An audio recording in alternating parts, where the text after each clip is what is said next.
Jaish A Mohammed ಭಯೋತ್ಪಾದಕ ಸಂಘಟನೆಯ ಮುಖಂಡ ಮಸೂದ್ ಅಜರ್ನ ಸಹೋದರ ಮಫ್ತಿ ಅಬ್ದುಲ್ ರೌಫ್ ಸೇರಿದಂತೆ ನಿಷೇಧಿತ ಉಗ್ರ ಸಂಘಟನೆಗೆ ಸೇರಿದ 44 ಜನರನ್ನ ಪಾಕಿಸ್ತಾನದಲ್ಲಿ ಮಂಗಳವಾರ ವಶಕ್ಕೆ ತೆಗೆದುಕೊಳ್ಳಲಾಗಿದೆ. ಪಾಕಿಸ್ತಾನದಲ್ಲಿ ಭಯೋತ್ಪಾದನೆಯನ್ನ ಹತ್ತಿಕ್ಕಲೇಬೇಕು ಎಂದು ಜಗತ್ತಿನಾದ್ಯಂತ ಒತ್ತಡ ಬರುತ್ತಿರುವ ಹಿನ್ನೆಲೆಯಲ್ಲಿ ಈ ಕ್ರಮ ಜರುಗಿಸಿರುವ ಪಾಕಿಸ್ತಾನ ಅಧಿಕಾರಿಗಳು ಉಗ್ರ ಸಂಘಟನೆಗಳ ಮೇಲೆ ಮುಗಿಬಿದ್ದಿದೆ.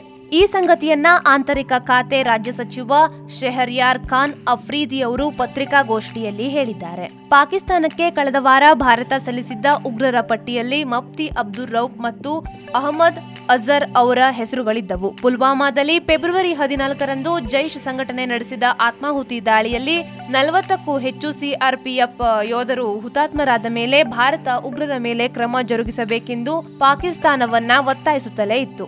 ನಾವು ಯಾವುದೇ ಒತ್ತಡಕ್ಕೆ ಒಳಗಾಗಿ ಈ ಕ್ರಮ ತೆಗೆದುಕೊಂಡಿಲ್ಲ ಎಂದಿರುವ ಅವರು, ಜೈಷ್ ಎ ಮೊಹಮ್ಮದ್ ಸಂಘಟನೆ ಮಾತ್ರವಲ್ಲ, ಎಲ್ಲಾ ಪಟ್ಟಿಯಲ್ಲಿರುವ ಉಗ್ರ ಸಂಘಟನೆಗಳ ಮುಖಂಡರನ್ನ ವಶಕ್ಕೆ ತೆಗೆದುಕೊಳ್ಳಲಾಗುವುದು ಎಂದು ಅಫ್ರೀದಿ ಹೇಳಿಕೆ ನೀಡಿದ್ದಾರೆ. ಇದಕ್ಕೆ ಪೂರಕವಾಗಿ ಎಲ್ಲಾ ಉಗ್ರ ಸಂಘಟನೆಗಳಿಗೆ ಸೇರಿದ ಆಸ್ತಿಯನ್ನ ಸರ್ಕಾರ ತನ್ನ ವಶಕ್ಕೆ ತೆಗೆದುಕೊಂಡಿದೆ.